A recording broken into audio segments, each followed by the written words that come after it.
Blodnjak. Jorge je napisal zgodbo. Ker sem ga prosil, ker je sam tako hotel, ali pa zaradi obojega, jo je delil z menoj. Takole pravi.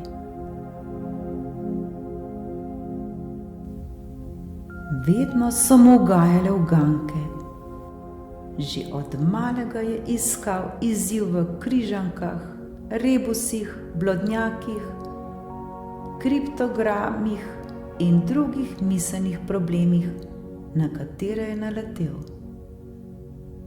Bolj ali manj uspešno je precejšen del svojega življenja in možganov namenil reševanju problemov, ki so si jih izmislili drugi.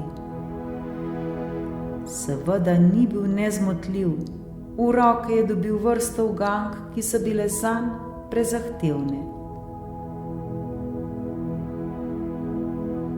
Ko je Joroška zagledal uganko, se je lotil skoraj obredno, dolgo je strmel vanjo in ker je bil tako velik strokovnjak, je precenil, ali sodi v skupino nerešljivih ali ne. Če je na prvo žogo presodil, da je problem nerešljiv, je zajel dih in skušal uganko vseeno razvozlati. Začelo se je težko obdobje, saj je nenehno premišljeval le o uganki. Zastavljala so se mu nemogoča vprašanja, pojavljale slepe ulice, obrnjeni simboli, neznane besede in nepredvidljive rešitve. Joroška je že pred časom odkril, da je zanj uspeh v življenju pomemben. So ga morda zato uganke začele dolgočasiti. Kmalu potem, ko se je lotil uganke, se je namreč začel zelo dolgočasiti in je reševanje opustil. Globoko v sebi pa se je jezil na neumnega sestavljavca uganke, ki je ni mogel rešiti. Mislim, da so ga dolgočasile tudi prelahke uganke, zato je prišel do sklepa, da za vsakega reševalca obstaja uganka po njegovi meri in da samo vsak zase ve, kakšna je njegova mera. Najbolje bi bilo, da bi si vsak ustvaril uganke po svoji meri, si je rekel. Ampak takoj se je zavedal, da je zaradi tega uganka ne bi bila več zanimiva, saj bi kot njen avtor seveda poznal rešitev.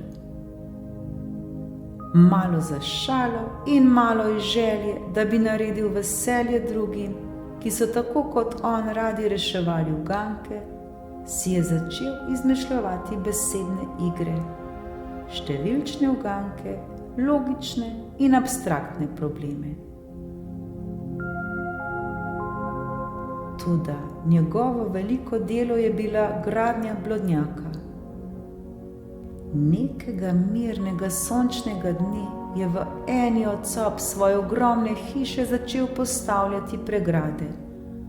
Opeko za opeko.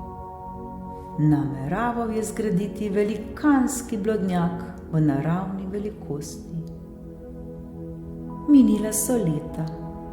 Vse svoje uganke je delil s prijatelji. Pošiljal jih je v specializirane revije in na zadnje strani nekaterih časopisov.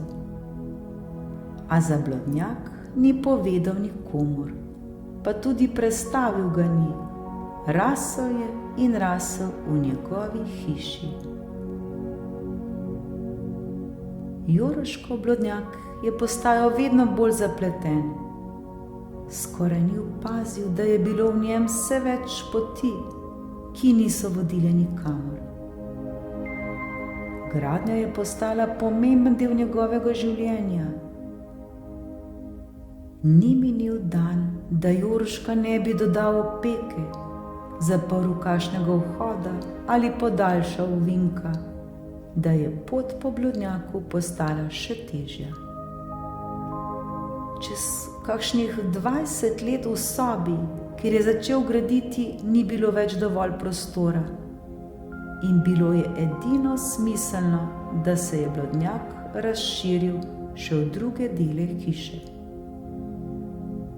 Če je hotel iti iz spalnice v kopalnico, je moral narediti 8 korakov naprej, zaviti levo, narediti 6 korakov, zaviti desno, se spustiti po 3 stopnicah, narediti 5 korakov, ponovno zaviti desno, preskočiti oviro in odpreti vrata.